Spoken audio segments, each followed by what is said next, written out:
All right, welcome everybody to the very first Berkshire Hathaway Weekly Huddle, where we've combined coaching and roundtable or transactional discussions into one meeting we call the Huddle.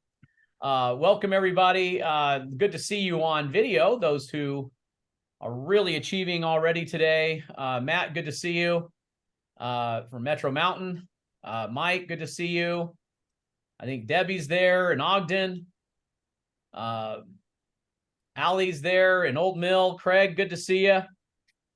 Good to see you, Craig. Hello, Bob, down in St. George. Good to see you. Hello, Angie. All right, two Angies. Yes. Leah, good to see you.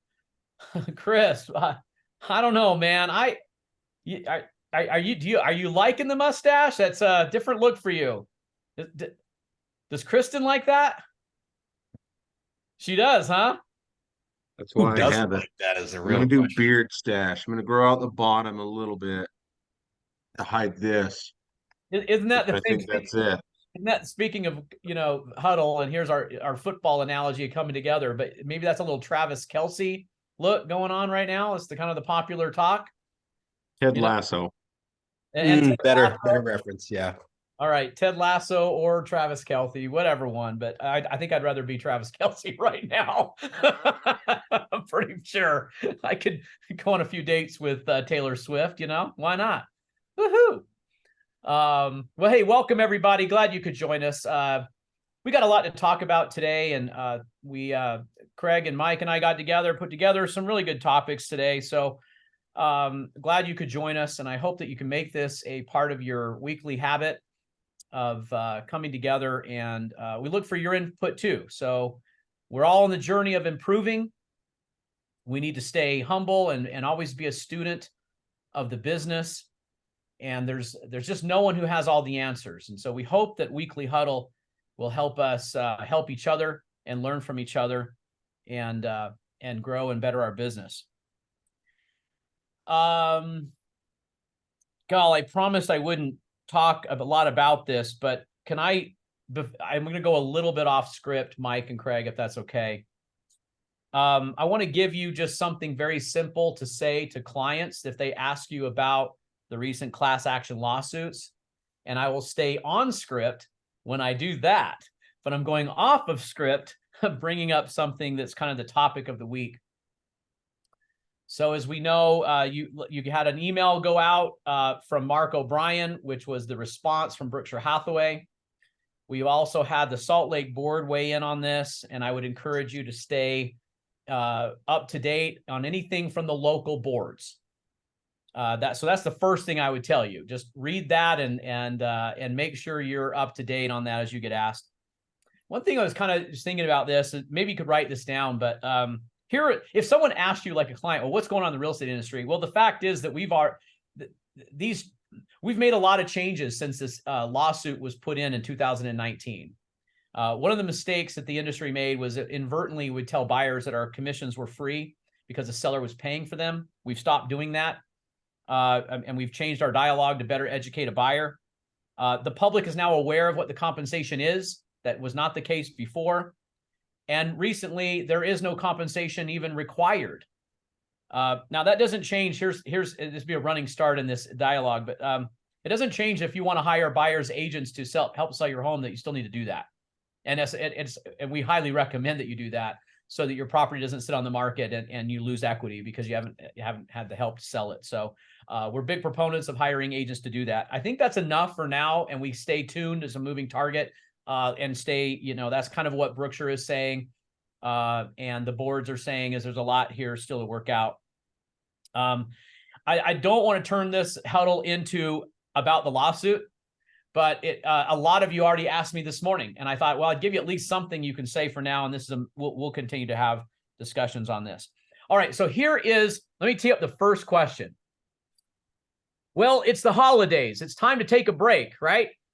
I mean, we don't need to find any business right now. It's time to just chill out by the fire and, just enjoy the fall leaves and the foliage, and remember that it's sweater weather. Now we can wear our sweaters, right? So we just enjoy the time. Is that right? Mike, what say you? Is this Well, about? Will, actually, for quite a few years when I started my career, I did have a bit of that perspective, especially Yeah. December. Especially December, I convinced myself that everybody was on vacation. I convinced myself that they didn't want to be bothered because it's the holidays. And, it took me a couple of years to realize that maybe I was miserable in January and February because I was not prospecting and creating transactions in December. And so I think that's sort of the topic at hand today. And I don't think now, yes, the holidays are, we're extra busy with our families. We're busy on all sorts of things, but the things that we can't let up on ever really is prospecting. Can we dial prospecting back a bit? You bet. But we cannot let up. And I actually think that the holidays could be the easier time to prospect because our reason for calling and interacting with our clients can be genuine. Yeah. You know what? I think we might be looking at it wrong. So fill in the blank for me. This business is all about what? What do you think? This business is all about Jessica, Jennifer, Leah, Angie, Bob, Craig, Allison. What is it? It's all about relationships. Relationships, connecting with people. Yeah. Thank you for coming to the chat. Relations a hip. I don't necessarily know what that means, Casey. People, networking. Nice. So if it's all about relationships, the reason why you're having, okay, this is where the wire gets crossed. There's a lot of business that's done in April, May, June, July. Understand that. Like historically, we're a seasonal business.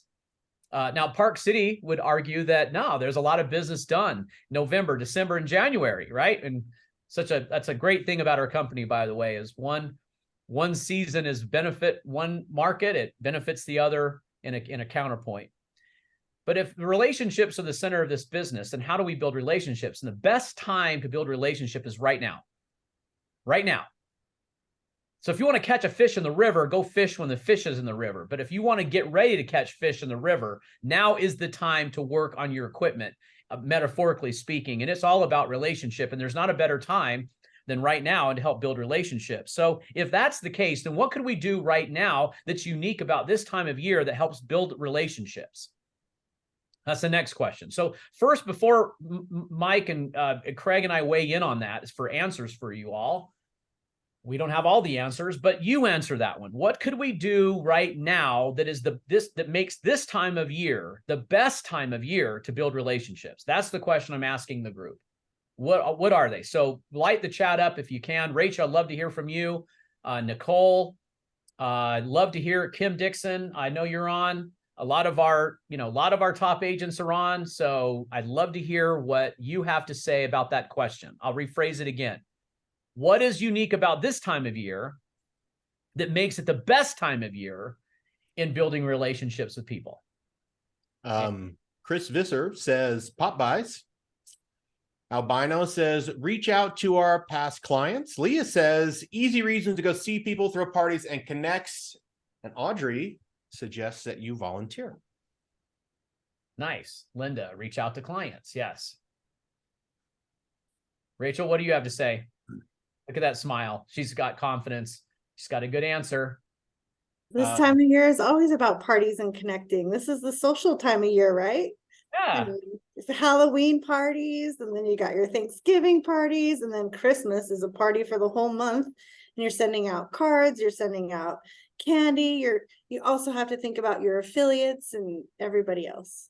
But it's a great time to make people feel special. Well said. Perfectly said. Yes. Jessica says people are in touch with their network and will know who might need to move. That's actually a really great point. People are connecting more than they usually do. So their networks are active and you can be in touch with them. Jessica says holiday cards, holiday parties. Rich goes in a whole new direction with tax planning. Way to bring down the vibe, Rich. But it's true. People are tax planning. Just kidding, Rich. Natalie says offer gratitude to clients. Very good. And Allison says Express gratitude for past business with an email, text, card at Thanksgiving.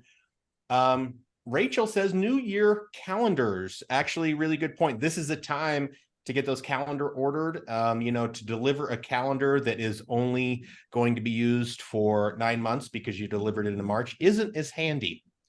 So now is the time for New Year's calendars. Kim says you have more time to connect, so do it. Absolutely true. All of these kind of fall into the category that we discussed yesterday. Like this is, if we are seasonal and business is slower than it normally is, now is the time to do the things that we don't get to normally do. I love it. I love it. Hey, I've been debating something. I've actually debated it my whole entire career. So we're going to connect. So we're going to go to parties. We're going to drop by and see people. We're going to give gifts. Some of you are going to do pies. Some of you are going to have, some of you could do a door behind, like a doorbell leave behind or something like that, doorstep leave behind. You're going to make phone calls. Here's the debate. When you call someone and say, hey, what's going on in the holidays? Like, Matt, be my role player, Matt Metro. By the way, just so you know, Matt and I are now best friends because I was in a onesie that Tammy got me for Halloween that was Moana. It was Maui. And it was so tight when she zipped it all the way up to the bottom of top of my neck. I couldn't unzip it to go to the bathroom. I had to pee so bad. I went all the way home to get out of it. I couldn't get out of it. I had to put it back on and come back tight now. And I came and I said, Matt, could you please unzip this onesie? So I said, Matt, you and I are about to become really good friends. Sorry for the deviation, guys, but that was for my entertainment value. So here's the question. When you engage someone, do you always ask, do you have anyone that might need real estate help? Will you think about I try to. You do? I try to win it. Yeah. If as long as the conversation warrants it and it's not like out of line to ask. Yeah, I try to always ask. Okay. What do you guys think? Do you always ask, hey, do you need any know anyone who needs real estate help? Craig, what do you think? Well, I think that's a good habit to get into. You really need to incorporate that in any connection.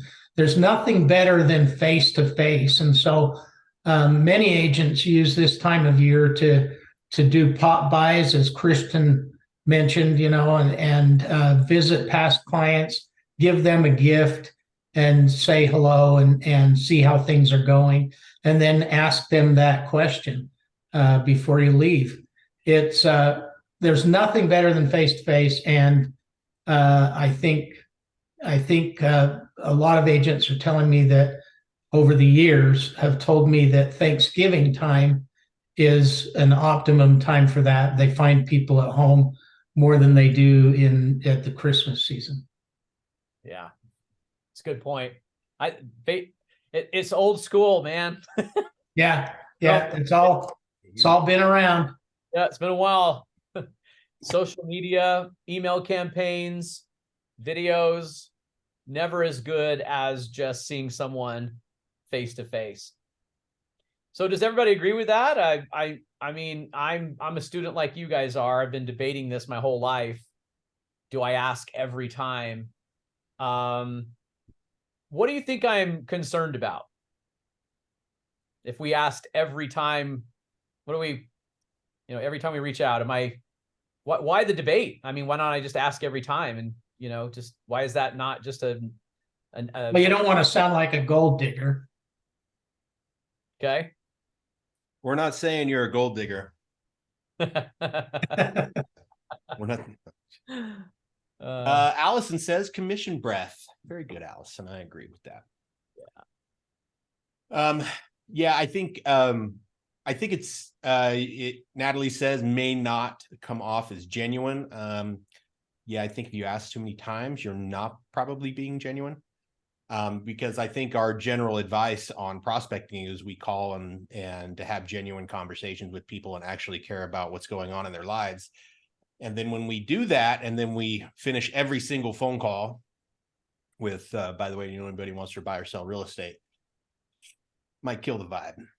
Yeah, yeah, I agree. And the vibe is that they matter to you, and they're a valuable relationship in your life, and you care about them. And then I don't know that every time is the answer.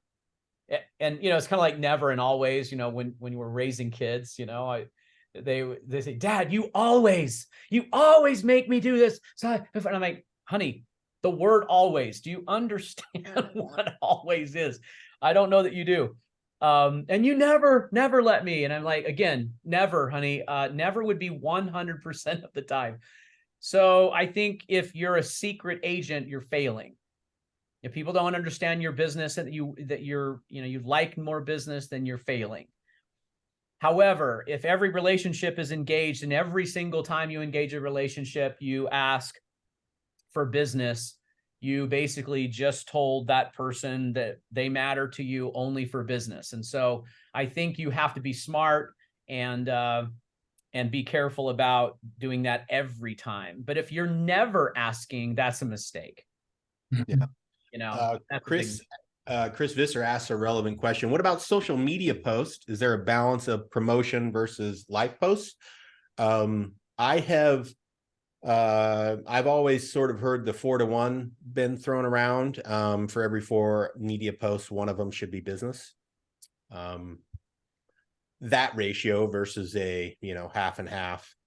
But of course, you have business pages, and that's what you do on business pages. That's what people expect. But I don't think you can get by with having a viable social media account that only does business. I think you have to have, if you're going to do social media, you have to have a personal one and mix in your business with that.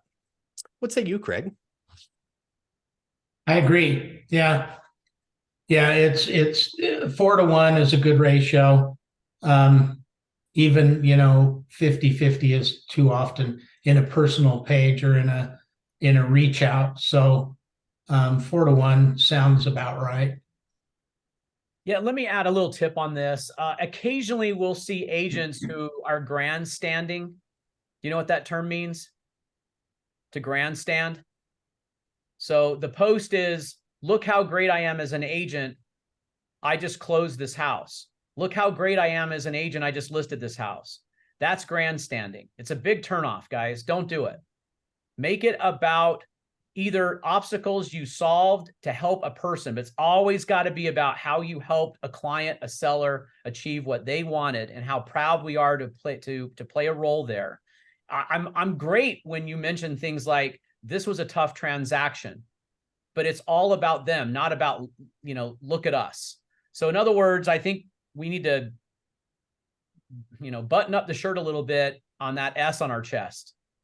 Like, don't sit there and I occasionally I've seen agents who are showing off, and it gets read wrong. So be careful about that.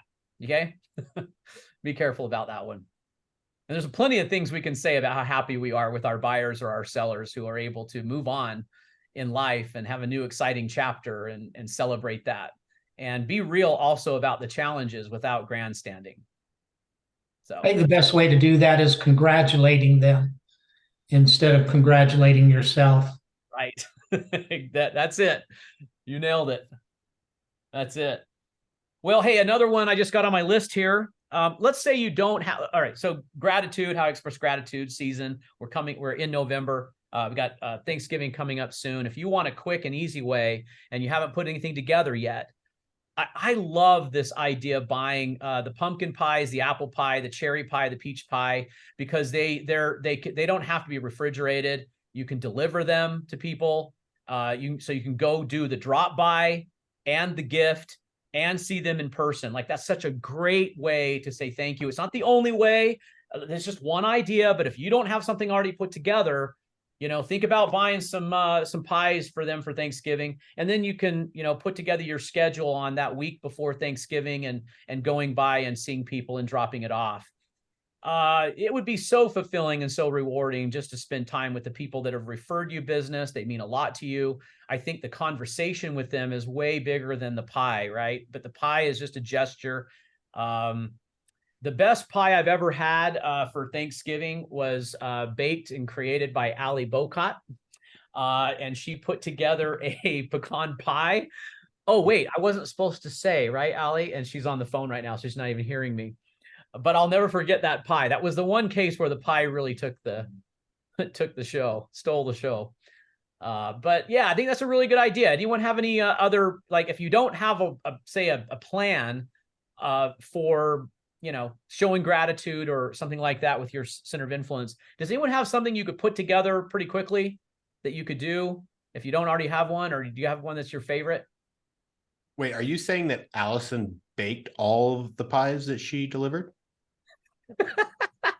That's amazing. Look, she's famous as a bakery. Like she owned a bakery. She's a baker. Wow. She's a fantastic cook. But she put this pecan pie together. It was so good, you guys. I hid it. And well, look, Tammy made me hide it because we both took the first 2 bites, and then we're like, "Yeah, we're not telling the rest of the family about this one." Julie's got an idea, guys. All right, let's hear it. Well, last year I had done, just because I have a connection with Vermont, I had ordered a bunch of Vermont maple syrup and had it delivered to my house. And then I bought some stickers on it and put my name and wrapped it up in a bow and dropped them off. And this year I ordered from Cactus and Tropicals a bunch of like succulents in a little container that they'll put a little card on and wrap it. And then I'll pick them up and deliver all those. Cool. That's a good idea. Yeah. That's a really good idea. Julie, how many people do you get to see face to face? I usually try to drop them and run. I just did for Halloween. I had ordered a ton of flashlights with my name on it and the Berkshire logo, and I dropped them in the mailbox of all my clients who have kids. So they were for Halloween, and I had marketing do this cute little card, which you can't see it, but it says like guiding light for a spectacular trick or treat night. Happy Halloween. And I got a lot of texts from people. Thanks so much. And, you know, one of my sister's realtors in DC had done that. So she's like, every year we look forward to getting the flashlights. So I try to do these things, you know, a few times a year to kind of put my face in front of them again, or my name. Great idea. Way to go. Nice. Yeah, love it. I do know, growing up, my dad owned a construction company, and every year for the holidays, he would order like mixed nuts from Great Western Nut in downtown Salt Lake. And of course, as a kid, you're like, nobody likes mixed nuts. That's the dumbest thing ever. But then when you grow up, you're like, that's a great gift. But the thing I did learn when I actually realized what was going on was that there was an expectation after so many years, like, when is Pete Fondario's nuts going to come to the office so we can have a treat? And I do know that there's many agents who have the same effect with, you know, the pies they bring. If you do it enough, there's an expectation. People think of you during the holidays, and your name is on their mind when you do these things. So it's very effective. Good idea. So it's not too late. I think there's a lot of good ideas you can still put together. The key here, remember, it's building relationships. And at this time of year, there's not a better time to build the relationships than right now, and express gratitude and thanks and make new friends and improve relationships. I think at the end of the day, the only thing we really can control is that we can build a relationship. And people, it's not the right time, understand, build the relationship. Even if they didn't list with me, if I built the relationship, that's still a victory. I can't control a lot of things, you know. The 2 other partners knew another agent, and they went a different direction, but I can still build the relationship. So I think I could grade myself on that every time. Even when things go wrong, if I could try to improve the relationship, I've had a victory. So remember, it's all about that. And be genuine, be authentic, be caring, be concerned about them. Have them talk about them when you're with them. You know, remember the Ford acronym: family, occupation, recreation, and dreams. That's such a good reminder to ask them about how's the family, how's work, You know, how was summer? Where did you go? What are your plans? Are you skiing this year? What are you doing this year? Where are you going to go? Did you get the pass? You know, how often are you going to, you know, things like that. And then it's like, what's up? What are you excited about? You know, and get people talking about them. And that builds relationships. So those fundamental principles really apply.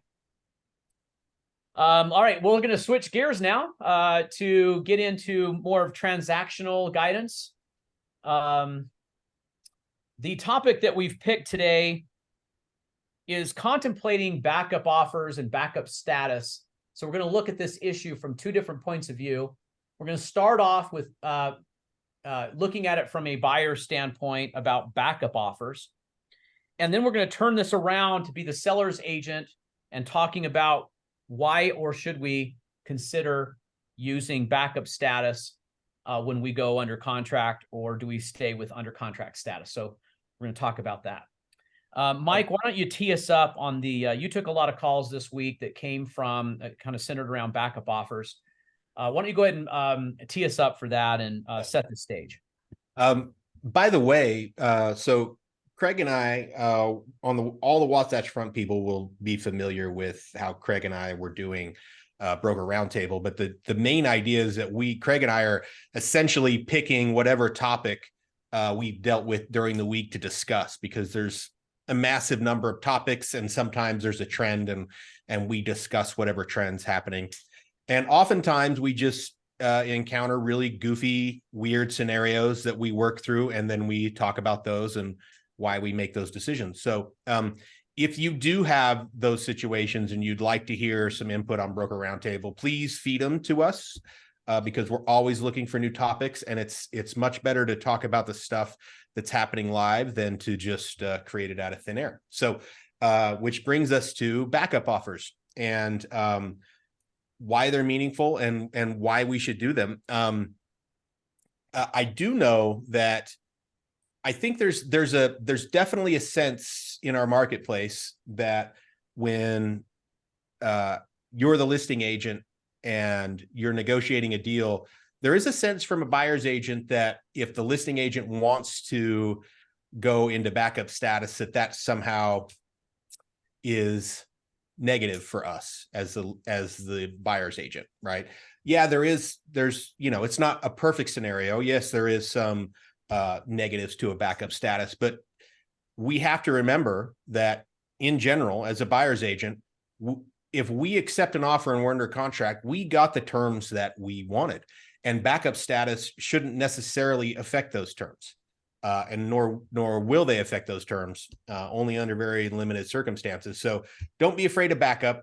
Conversely, if we're the listing agent, we should probably gravitate towards backup, putting listings in backup status much more frequently, in my opinion. I don't know what the negative would be as a listing agent to do it in backup status. We always want to explore as many options as there is for us.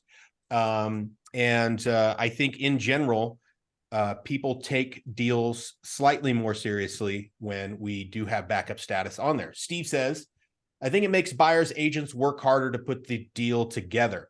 Yeah, as a listing agent, I do think there is a general sense that if there is backup out there, that you don't have a luxury of thinking about it, right? You better be slightly more serious than you would otherwise. What is your perspective on this, Craig Lelis? Yeah, I think it's a great motivator. If you're the listing agent, it's going to motivate that buyer's agent to step up and do a little better job. I think it's a good motivator for the buyer also to, you know, get everything done and talk to their lender and get things turned out. So, you know, if you're a listing agent, I just, you know, I'm sure there's a circumstance here and there where it might not be a good idea, but I think we should use backup status more often than we do. Instead of under contract, put it in backup. If there's money in 8.3 BI, it seems like we should be more often in backup status until due diligence is removed. If there is no money in 8.3 BI, perhaps we need to be in backup status until financing and appraisal is removed. Because the point here is the buyer cancels with for any reason, gets all of their earnest money refunded to them. The seller is left going back on the market, and now they're going to reintroduce the property. I mean, why not have that offer already up and running? It's already there. We're already, an invitation to make a backup offer. Okay, let me ask you another question. So an agent calls up and says, Mike, I see you're in backup status, so you're under contract. And you say, yeah, there's the due diligence deadline is, let me look at my calendar right now. It's the 10th of November. Have I violated any confidentiality if I let the other buyer agent know that the due diligence deadline is the 10th of November? The only way that you would have violated it is if you do not have permission to disclose those things from your seller. Correct. So we need to get a little strategy going with our sellers when we take offers, instead of just, okay, I know they're hard to get these deals under contract, and we sign everything, we turned it in, and now it's just under contract. That we need to take one more step and have the debate about whether or not we're going to have the strategy of backup offer, get the seller's involvement, get their permission. When the other agent calls, unless there is written confidentiality on any offer, the terms of the offer are not confidential. Okay. Real quick, Kim says, chat changed. Kim says, taking a backup offer helps on seller with negotiations because the primary buyer is less likely to be super picky on inspections because they know there is another interested party. I think that might be, if you could only pick one thing that is meaningful for backup, it would be that right there. There's a lot of things that I think make it meaningful, but that one is very meaningful. By the way, check out Sherry's. This is actually a long list from Sherry Coburn. Check in the chat for all of those listed items that she does. Rachel, I have a few things to say. Rachel, let's hear it, right? So in 2016 or so, our little association here merged with Utah Central Association. And in that merger, we had to negotiate our Paragon MLS system, MLS, to go with UtahRealEstate.com. We had a status then that was called accepting backups, and UtahRealEstate.com did not have anything of that sort. So it was just under contract. So I negotiated with Brad Belkey and said, I need this status if I'm going to come on board with you. And he helped me make it happen. A few reasons why I really like this status is because if you go under contract, there are quite a few of your IDX feeds that will no longer feed your listing. So you go under contract, you're no longer exposing your seller to potential buyers. And your seller's always, am I going to go off market? Are people still going to see me? Well, in the accepting backup status, they still feed through. Like Zillow doesn't take under contract. They go away. So I believe backup may go through Zillow. It's definitely on realtor.com. It definitely stays on our agent websites. But also I felt that it's so important for the seller to always have a backup, because no deal is ever for sure. Even if you get past your due diligence or your finance and appraisal, just look at what happened in June of 2022. People were backing up and giving away their earnest money. So until you have another backup contract, I like to stay in accepting backup status. If I get a backup, I will put it under contract at that time. But that's a little history of UtahRealEstate.com and the backup status, and the reason why I like it so much. Nice, I love it. Wow, the founder of backup status, Rachel Moody. It's true. All right, love it. Well, it's Heidi. I think yeah. I think the market has shifted so dramatically in terms of the strength of a backup situation, whether you're representing a buyer or a seller. Because as we know, buyers right now really feel as though they're in the driver's seat, and as inventory increases, regardless of whether you take it as an under contract or a backup, they're still going to bail for whatever reason, because they're going to think their money is going to go, further somewhere else or whatever that might be. So just putting it in a backup status doesn't necessarily mean that you actually generate a backup offer, which strengthens the offer in the first position, because in this market right now, buyers are bailing for anything. Sellers are just hoping to get a better offer than what they're under contract in a backup status, because the likelihood of that buyer in first position canceling for any reason whatsoever is a lot more apparent in this market, because buyers feel like they have the upper hand. Yep. Yeah, I think this is a case where we still have those precious, unique listings. Mike, you brought that up yesterday, that they're generating multiple offers. And yet that group is shrinking dramatically. Heidi is also correct as well. So we've got, generally speaking, buyers are, feel like they're in the driver's seat. So we're not seeing near the backup offers we used to see. But it kind of makes the point, though, if you're going to go under contract with a buyer who's going to just bail for any reason, and you got a feeling about that, then why would we not just go into backup status? I mean, even if we don't generate one, we don't want to be wishing we would have and cut the IDX feeds and the exposure of the property. We should just go into backup status. And really, when we were bringing this up originally yesterday, I thought that's a huge takeaway today. You need to have this discussion with your seller about the strategy, if you do undergo into contract, about how important it may be in their case to continue to offer the property in backup status. It keeps pressure on the buyer who's in first position. It opens up your options. If you do get another buyer, you're great, fantastic, even though that may be unlikely or not as likely as it used to be. There's still a lot of upside to it. So a conversation that must be had. Yes.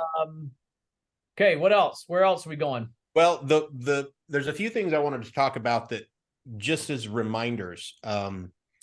If this is for, regardless of whether you're the listing agent, you're the buying agent, remember that if you are in backup status, the second that notice is given to the secondary contract, you are under contract. It's not an option that you take that you are or are not under contract. So remember that.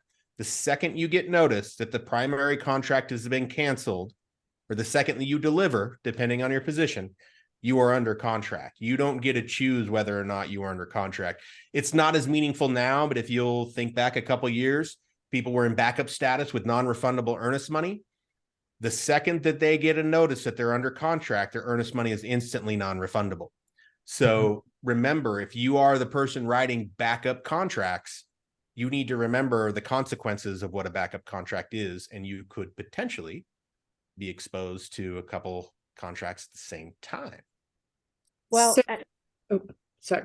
and tracking that, if you're in a backup status, to constantly have your eyes on the ball, because of exactly that point you're making, Mike. Because you want to know, because you're still out there shopping for houses, even though you've put the house of your dreams under or in a backup status, you're still shopping for houses, and you might find something 2 days later that actually works better. So canceling that backup offer, giving notice to the seller, I don't want to be in a backup status anymore, so that doesn't happen. Yeah, actually, Craig has a good take on that particular issue, as well as there's ethical issues that go along with what you just said too, Heidi. What say you, Craig? Yeah, well, Heidi brings up a good point. Sorry, I have a cold. You can withdraw a backup offer. If you're representing the buyer, you can withdraw the backup offer if you find a better house. And there will always be a debate about whether you should withdraw the backup offer before you write an offer on the second house, or leave the backup offer in place and make that offer on the second house. I know that the common practice is that you will write the offer on the second house and see if you can get it under contract before you pull your backup offer. But be sure and pull your backup offer as soon as you are able. that way, you know, you don't obligate the buyer to something they can't perform on. But yeah, it's easy to pull a backup offer and before it moves into first position. And then once it moves into first position, as long as there's no non-refundable earnest money, you've always got your due diligence contingency and your contingencies. But I would recommend that you don't let it get that far. If you're writing on another offer on a second property and that offer gets accepted, then you really need to remove your backup offer immediately. I've seen agents get in trouble with this. Not often, but it has happened. So as Heidi said, you just need to keep your eye on the ball and stay current with all this and watch all the moving parts so that you know you're on top of it. Well said. Julie, you had a comment? I did. I put my hand down. It's basically a similar thing, but I had this was years ago, a house that someone had put a backup on in the avenues, and the agent totally forgot about it. And they had written it that there were 0 days of due diligence. And so their earnest money was basically hard, and her buyers were stuck in it and they didn't want the house anymore. They ended up buying it because it was a lot of money, but really be careful with those dates as well that you put in when you go under backup. Yep, really good point. Yeah. Really good point. And there's a form to withdraw that backup offer too. So it makes it really easy. Scott says, to play devil's advocate, I don't really like being a backup as a buyer. There is a downside. It may give the number one more incentive.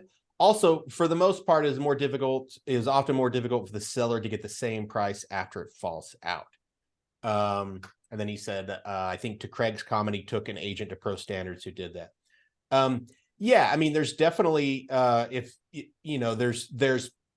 depending on market conditions, there's always pluses and minuses for every move you make.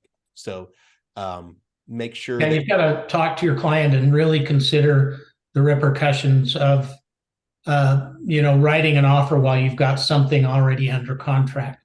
But in a backup position, that lessens the severity of it as more than, we're not talking about the situation where a buyer writes an offer on 2 different properties at the same time, and their intention is to only buy one property. There's less ethical and legal issues with that can, if that backfires.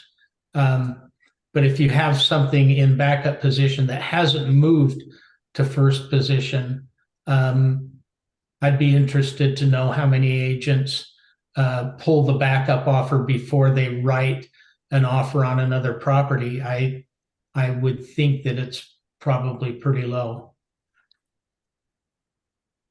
Yeah, it's been the problem with that from a buyer standpoint, making the 2 offers and with the intent to buy one, is it lacks good faith. Yeah.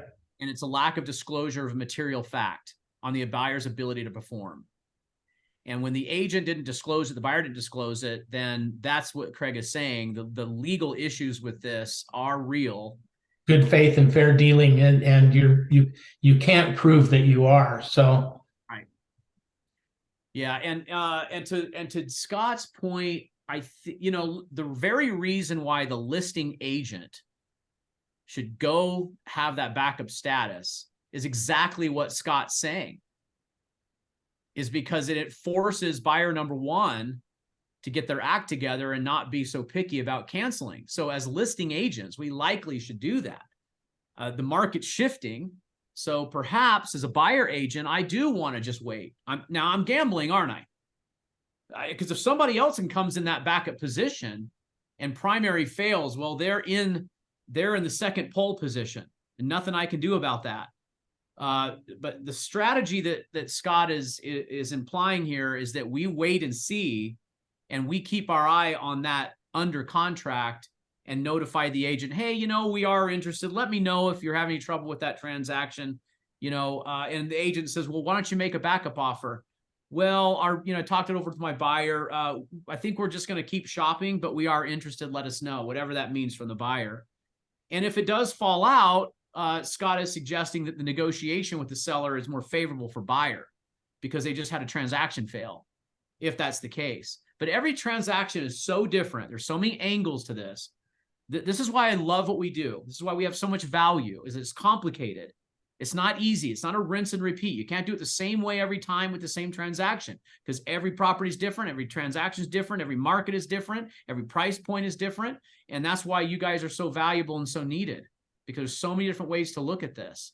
So it'd be something that should always be celebrated. Never miss the chance to talk about. Remember, here I am saying the same thing again. I've said for months now. Don't be afraid to talk about the villain. The villain Hey, is Will. Yep, Kim. I'm sorry to interrupt you. Sorry. Oh, it's okay. Go ahead. So question for Craig then, should the buyer's agent notify the listing agent if they're writing another offer and they're already in backup on another property? Should the buyer's agent notify the new listing agent, hey, we are in backup on another property? Like We're writing an offer on another property? Yeah, I if would you're writing never an be in offer backup on two different properties. Yeah, if you're in backup position, but you find another one you like and you write an offer on it, should you notify, should you have a conversation with that listing agent? Hey, we are in backup on another property, but That's a good thought. No one's ever brought that up before. And I kind of like it. I haven't thought it through, but I think it's being honest and I think it's being fair, and you're not officially withdrawing your backup offer right now. You're just letting them know that you're writing another offer. Okay. Good thought. I think the backup status is supporting our sellers much more than the buyers that are likely to cancel their contract for, the way the wind's blowing that day, just with what's happening in the market. But, I think the conversations are very few, to Kim's point, of being honest and upfront, because it would probably affect the negotiation on that second property that you're trying to get under contract. But I hear what you're saying, and Craig, and it's important before you're writing that second contract that you do cancel yourself in a backup and let the buyer know, look, there's risks in anything that we do here. We're just trying to find the right property at the right price. And if this is the one, then we're going to cancel our backup position so that we don't put you at risk for an earnest money that goes hard upon, backup status and some of those other things, but we might not get the contract on this other house. But I wouldn't be as inclined, Kim, to tell, I know that's honest and that's ethical, but I think it would affect the negotiation on something that my buyer might really want in terms of securing that contract on that second property. And I can see that, Heidi. I totally respect that. But let me ask you this thing, because we had this conversation in our Logan office meeting the other day. So if you have a out of area buyer and you just do a walkthrough, like a FaceTime walkthrough with them, and they write an offer and get it under contract, do you notify the listing agent when you present the offer that they didn't actually physically go in the home yet? Like, is that something you share, or does that again hurt the position for the buyer during negotiations? Good question. And how fair is it for the seller not knowing that information? Like, is it, if you were the listing agent, isn't that information you would want to know? Absolutely. And Yeah. I think again, it's just the shift in the market, because I think sellers, it's like, oh yeah, sure. Oh, a preview. Oh, okay. A FaceTime call. Okay, great. Oh, and look, we got a great offer. Well, I guess you can always write it subject to, to third party approval or them seeing the property or whatever.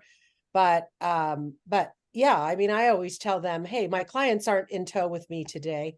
They've asked me to preview these homes, and we'll get back with you on that. But I think it's now the sellers are so hesitant to any offers at all, Yeah. that Yeah. they're like, yeah, sure. Oh yeah, this is a great offer. Oh, the buyer hasn't seen it, and they might cancel. But as a listing agent on that property, okay, well, we're going to put it in backup because once the buyer comes to Salt Lake, they might cancel. Yeah.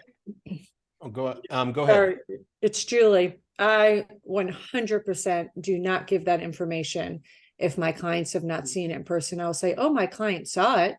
But if it's on FaceTime or video, they saw it. But I think it makes their offer way weaker. I have sold so many houses with a client not seeing it.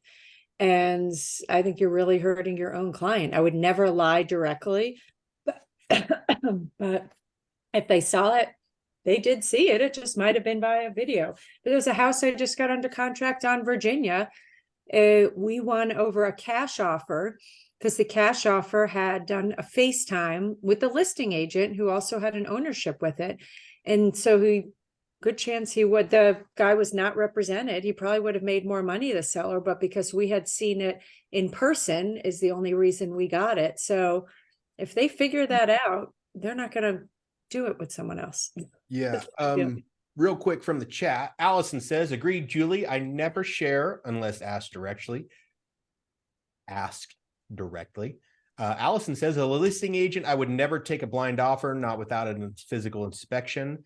Allison says, as listing agents, we should ask the question. I think my opinion here is that this is on the listing agents primarily. Yes. Yeah, I think it's a very good point, Allison. Yeah, I think, and I'm with all the Allisons here. There's only two. There's only two. I think I agree with all of them. Yeah, depending on the scenario, you could advise your clients to take offers that have not had physical inspections, like she's saying. But it's on them, right? I mean, I don't think it's a great idea, but there are maybe occasions where it would be. But I think the listing agent is the one that needs to be asking the questions. So how did the showing go? Like it's a real basic question. How did the showing go? What did your clients think? Is this via Zoom? Is this via FaceTime? How did that go? Yeah, totally agree, you guys. Totally agree. This is on the listing agent. Well said, Mike, Craig. Good job. Agree with everyone. Couple of situations, ironically. Number one, when Tammy and I went to go buy a property in St. George, we were competing up against two other offers. It's in St. George. We saw the pictures. I wrote the offer first thing in the morning, made an offer. By the end of the day, we had it under contract. The listing agent never asked us if we had physically seen the property. Of course, our intent was to see it during due diligence. And we did that, and we ultimately closed. The agent never asked. If I am asked, just to be clear, you have to answer honestly. Okay, so that's not confidential information that you can share. Did your client physically see the property? Yes or no? You have to answer. But at the same time, there's nothing contractually that says the buyer has disclosures to seller. Okay, there isn't a list of disclosures from buyer. And one of them hypothetically being, did you physically inspect the property? It's not in the contract. It's not there. It's also not considered to be something material and make it my ability to perform. So material information that buyer must disclose is information that would restrict them from their ability to perform in the contract. Like, I'm waiting for a trust fund. By the way, huge red flag. Don't even go under contract. It never comes through. That never happens. They're waiting. They're going to wait for decades, by the way. Right.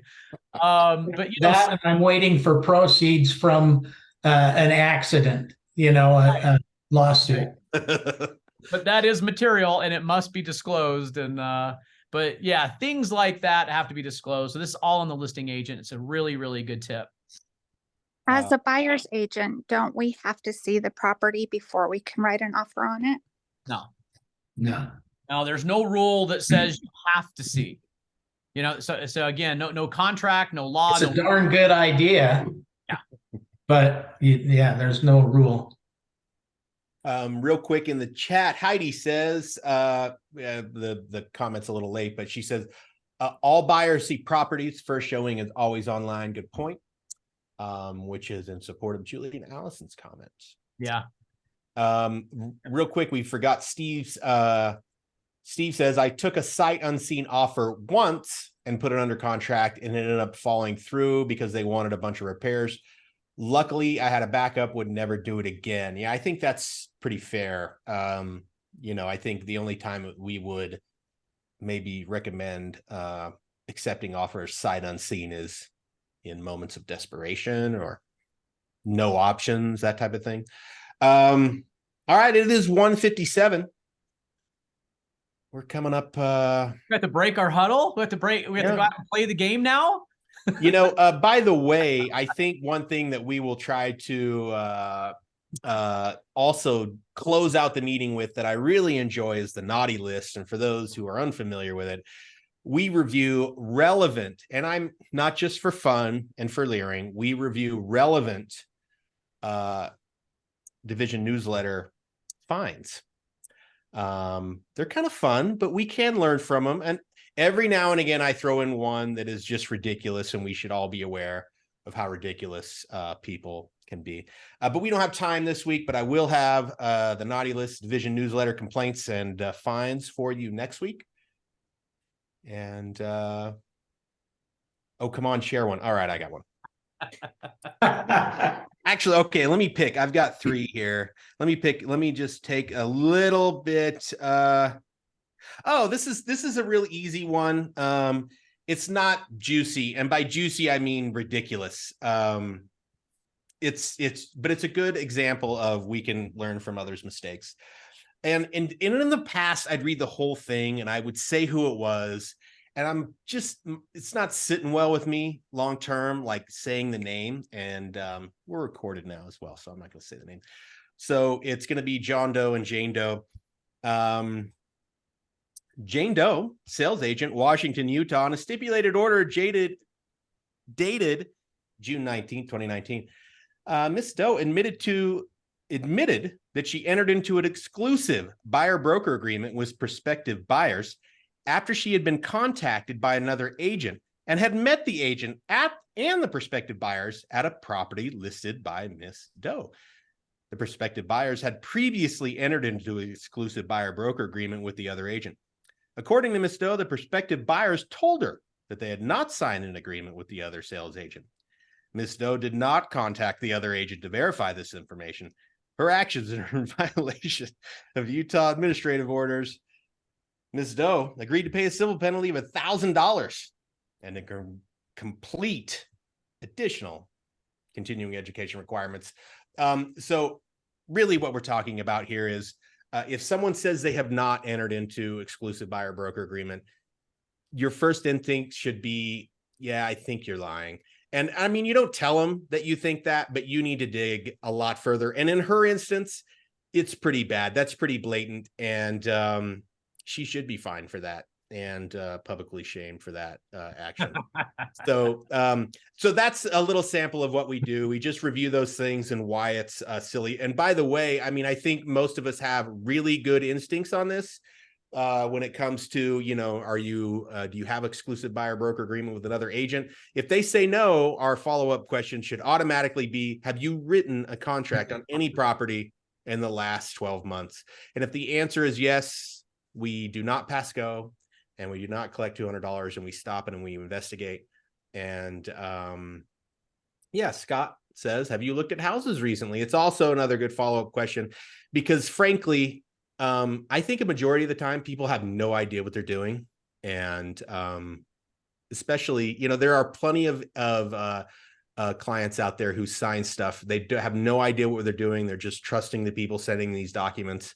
And then when you ask them, have you signed a specific document with this title? They have no idea. So anyway. Let me add one more thing to that. But if they've written an offer on a property, they definitely have signed a buyer broker agreement. Okay, so I know we're out of time, but so real quick, recently had some very good friends who over the years have worked with another agent for a long time. They've been on her auto feed and they don't like it. They don't like it. And recently that agent came to them at a different brokerage and said, I need you to sign this. And basically it was the broker or the brokerage that was saying, you need to sign this, even though all you've been doing is getting an auto feed. And And I just said, you know what, I'm not going to touch that with a 10-foot pole. Why don't you contact that agent? They had come through my open house, but they're also friends, personal friends on a social level. And they wanted to write the offer with me. And I said, you know, I'm not going to touch that with a 10-foot pole. But I wanted you guys to know that the blue brokerage is going into their files of any buyer that their agents have worked with and getting them to sign those buyer broker agreements right off the bat, even if those buyers might not still currently be in the market. So that's happening. And I just said, you know what? I'm not going to touch that. You call that agent and have her schedule a showing so that she can show you the house, and then you guys decide how you want to proceed. Of course, they didn't end up writing an offer, but that's fine. Yeah. Interesting, Heidi. Good euphemism for that brokerage, the blue. Shady, yeah, blue one. All right, take it away, Will. Take us out. Well, hey, just yeah, I'll take us home too. Thanks everyone for joining us on our first huddle. I'll add one more tip for this. This is the latest news. At the IDW, the state of Utah presents all the new and latest rules and changes. One of the things that will be changing is their ability to fine a buyer, not have a stipulation with an agent, not a buyer, if they don't have a buyer broker agreement or agency representation in the file. And every time there is one, it's $1,000. It's a quick fine. There's no discussion. There's no commission hearing. There's no stipulation or argument. It's just you didn't have it. You're fined $1,000. That's just a start. So, and every file they discover. So they're getting really, really strict about that. So just something to remember, and that's coming down. We've done a pretty good job. You know, we understand that agency must be created prior to contract, and we must have records of that. I know we're human and we can sometimes make a mistake. There's 6,000 transactions at Brookshire a year. We're bound to have a human error on that. If it does happen, never, ever, ever try to backdate a listing agreement with signatures. You can backdate the effective date of something, but you cannot post date something with signature, just to be clear about that. So if you whoopsed and forgot it, then have them sign it today. So what date should I put on the signature? I'm talking about physical copies. I know a lot we're sending it digital. I understand that. And there was a case of someone doctoring the digital signature. That's a huge, huge, huge, huge no-no. Tens of $1,000s in fines there. We never do that. I would hope that would never happen at Brookshire. If we make a human error and we forget an agency agreement, we sign it today. We make the effective date prior to the offer. We make a note in the file that this is the reason why we forgot it, and we're okay. But if they find a file that has no agency in it, it's $1,000 without discussion minimum. So good tip there. Hey, I'm going to take us home. Thanks for joining us on our huddle. This has been fantastic. Wow, we went over time. I think our high water mark on this was just under 70 attendance today. So it sounds like we've got the right date, guys. It doesn't conflict with board tours and all the businesses we're trying to, handle in different markets. And so really proud to have us come together and learn from each other. Remember, there's nothing you can't learn, nothing you can't do. And it's a lot up here. It's all in your mindset. Mindset is also a skill set. So there's all my three sign off so that I can. And my last one is, of course, we all love you. You are our purpose. And we hope that you go out there and help someone and find someone to help. So let's go use all that good knowledge to help someone. All right. Have a wonderful rest of your day.